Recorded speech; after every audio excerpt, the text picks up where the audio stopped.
What's up, guys? This is Nash. We are going to be taking a look at going through Samia's Hope this time instead of Lionhold like the last video. So let's go ahead and get a character created and jump right into this. Same as last time, I'm not going to bore you with a character creator. You can spend as much time in here as you would like, picking your archetype and changing the way your character looks. Just to mix it up, we'll pick a different preset this time and create a character. All right, now that we have a character made, we're going to hit play and join the server. Really looking forward to when nodes are hopefully this size and that in depth. That's going to be really nice. I've seen this loading screen several times, but haven't really been able to appreciate it. All right, now that we are into the server, we're going to take a look around. The lighting is a little bit weird on this login. So it's a little harder to see. You can see the big blue portal that we have just come through from the previous world, and now we are in Vera. We are going to run over to Gatewatcher Bronson and go right through the prompts. You can take the time to read those if you would like.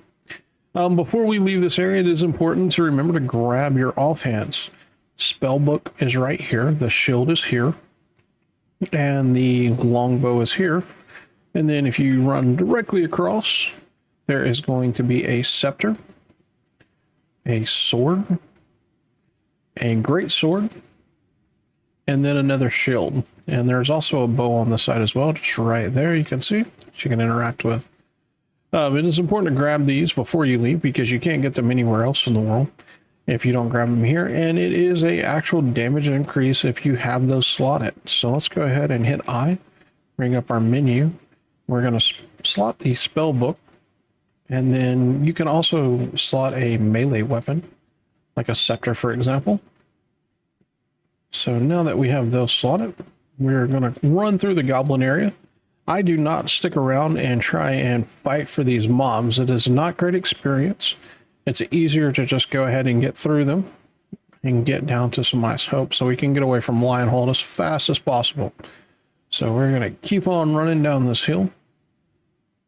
You can see it below us now. You can see Samia's Hope coming into view.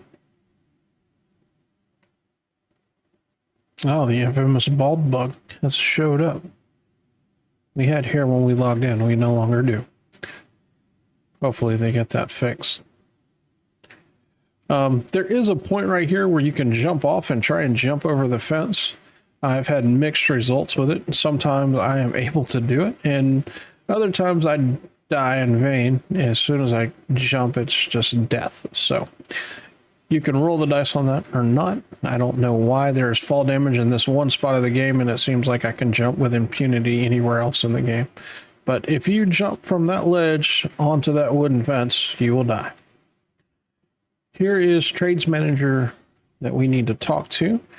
We're going to go ahead and run through his prompts. He is asking us to get weathered oak. So we're going to take a short run across Samia's Hope.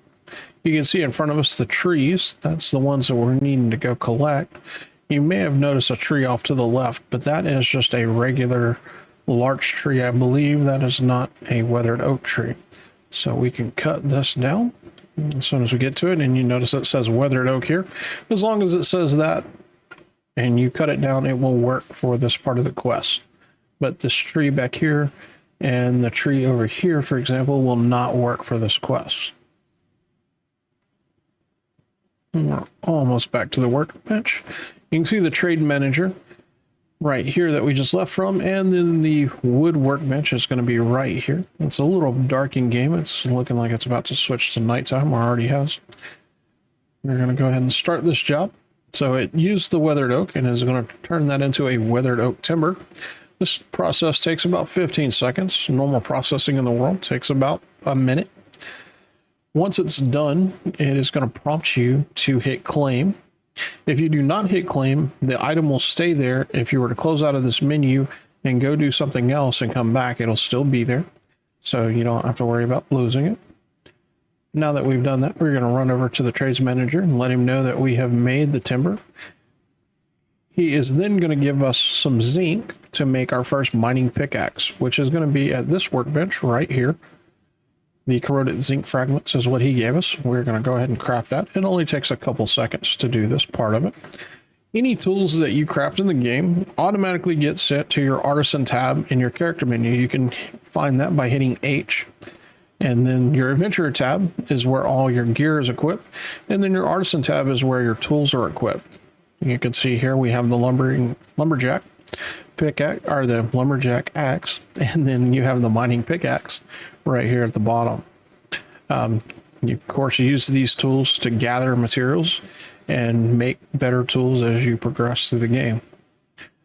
What he needed now is us to run down the hill here and pick up some granite. This is the only eroded granite that I've seen in this town so far, but it is going to be right down here on the left. You can see it right here in front of us.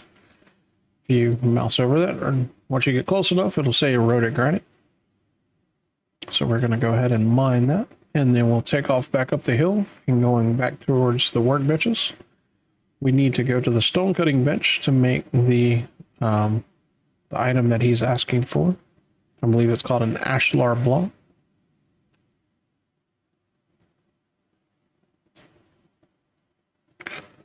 You can see it right there in front of us.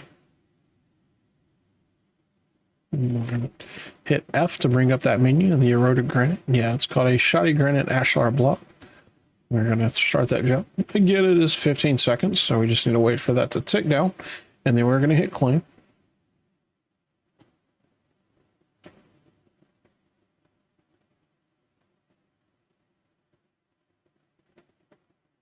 Send to inventory. We're going to run back over here and talk to the trades manager, which he is then going to give us the last part of this quest. Before we leave this area, he wants us to go get the snowdrop, which you can see there's some right there to our right, and then there's some right here between these two tents. And this is probably just a couple steps closer, so we're going to go ahead and gather that. It's called wilted snowdrop. And we're going to have to go back to the alchemy bench and turn that into a powder before we talk to the trades manager for the last time. But you can see the alchemy bench here, right here to the left. Click that. Wilted snowdrop is going to be turned into stale snowdrop powder. We'll start this job. Again, it's 15 seconds.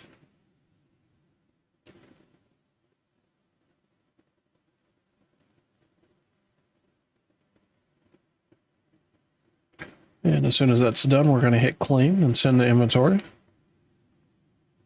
All right. Let's go ahead and go back to the trades manager and let him know that we have that. He is going to give us something to deliver, the bundled snowdrop powder. And we need to take that to a trades rep up north in Briarmore Farm.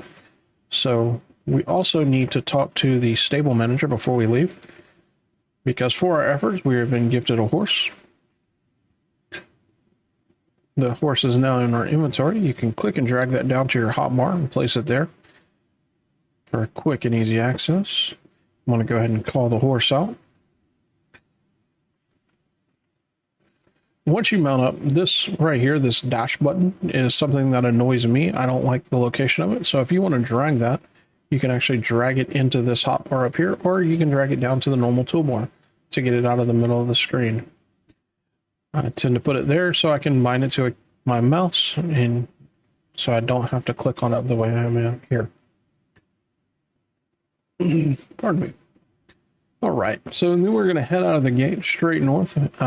You can't really see it on the mini map to my right, but in just a few moments, you'll see Briarmore Farms come in to view, and there will be a number 2.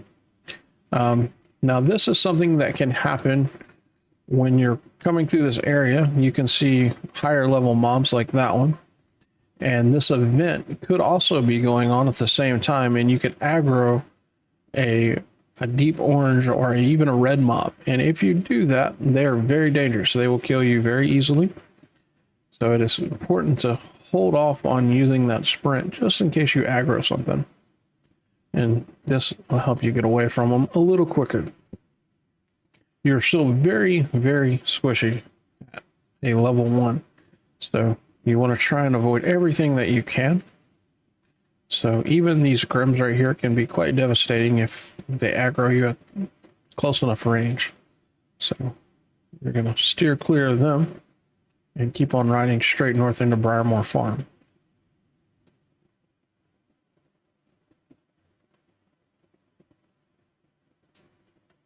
We're almost there. You can see ahead the Ember Spring that we'll come back and attune to in just a moment. But we're going to keep on riding around to complete the quest.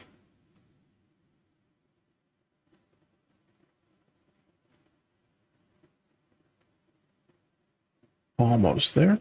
All right. And you can see the trade rep Scheller there. And we are going to talk to him and deliver his goods and complete the quest, which you can see now we leveled up to level 2 and almost to level 3. We are about 70% of the way there. You can go ahead and hop back on the horse and leave this area if you would like. It's really up to you what you do from this point. We have been going and getting a goblin group going back here at this area. But before we do that, I'm going to run over here to this Ember Spring and attune to it. If you do not attune to an Ember Spring, you will get sent all the way back to the starting area or the last Ember Spring you attune to if you go into a new area. So it's always important to seek those out. You can see in the mini map how they're shaped. So if you see one of those and it's grayed out, like this one, for example, over here at the laboratory, if you were right over there and attune to that one and die close to it, it would bring you back there upon death. So we're going to go ahead and book it though and get back over here to some lower level stuff. I believe these, these agitated Grims are actually only level 1, so pretty easy to fight those if you wanted to fight those and level up. But you can see this flare here and these Bork and the mobs that will absolutely aggro you and chase you and easily kill you. This is a great example to see what that looks like. Hopefully that guy got away. Sometimes I do, sometimes I don't when I ride through there. But the area that I go to is right here north of New Ayla, our starting area, and it's the Gravehide Creepers or the Goblins. And this is where I typically start farming until about level 4 or 5. But completely up to you on how you want to approach that.